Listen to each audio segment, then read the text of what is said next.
नमस्कार मैत्रिणींनो, यस कलाकृतीमध्ये तुमचं स्वागत आहे। मैत्रिणींनो, आज आपण पाहणार आहोत 3D किंवा 5D पिकॉकसाठी जो पॅचवर्क लागतं ते पॅचवर्क।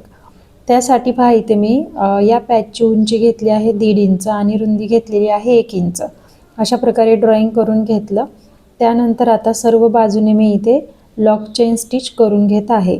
तुम्हाला देखील अगदी याच टाइपमध्ये याचं ड्रॉइंग करायचे आणि बाजूने आपल्याला लॉक चेन स्टिच टाकून घ्यायची आहे। सर्व बाजूने सुरुवातीला साखळी टाका करून घ्यायचा, त्यावरती झिगझॅग टाका टाकून घ्यायचा, म्हणजे आपली लॉक चेन स्टिच इथे तयार होते। पॅच आपल्याला तयार झाल्यानंतर कट करायला लागतो, त्यामुळे बाजूने आपल्याला अशी चेन स्टिच करून घ्यायची आहे। आता लॉक चेन स्टिच करून झाल्यानंतर आपल्याला आतल्या साइडने शुगर बीट्सची लाइनिंग करून घ्यायची आहे।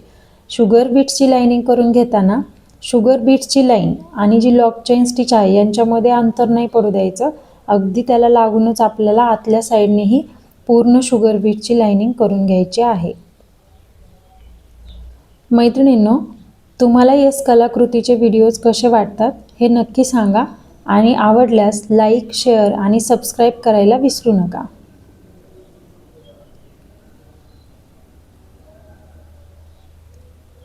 आता सर्व बाजूने ही लाइनिंग आपल्याला कंप्लीट करून घ्यायची आहे।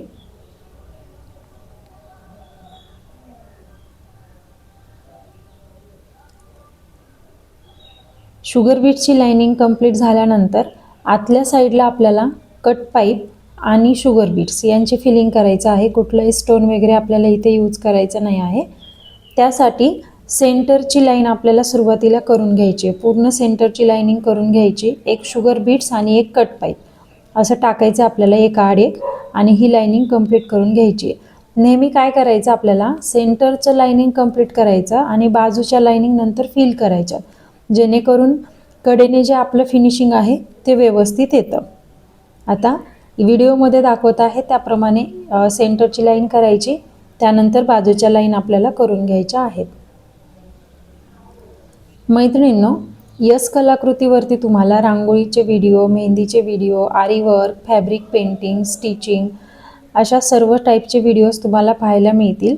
जर तुम्ही नवीन असाल तर आपल्या चॅनलला नक्की सबस्क्राइब करा। पहा, आता दोन्ही साइडने मी इथे फिलिंग करून घेत आहे। अगदी याच टाइप तुम्हाला देखील या पॅचसाठी फिलिंग करायची आहे। इथे तुम्ही तुमच्या आवडीच्या कलरनुसार बीट्स यूज करू शकतात, म्हणजेच कट पाईप, शुगर बीट्स तुम्हाला ज्या कलरचे हवे असतील त्या कलरचे तुम्ही इथे वापरू शकता।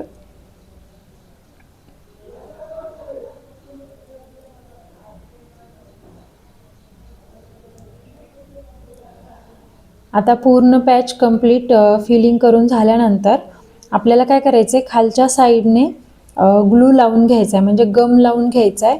पॅच सुकू द्यायचा आणि सुकल्यानंतर आपल्याला पॅच कटरने कट करून घ्यायचा आहे। अगदी कडेपर्यंत फॅब्रिक कट करून घ्यायचं आणि असा पॅच तुम्हाला तुमचा रेडी पॅच मिळून जाईल।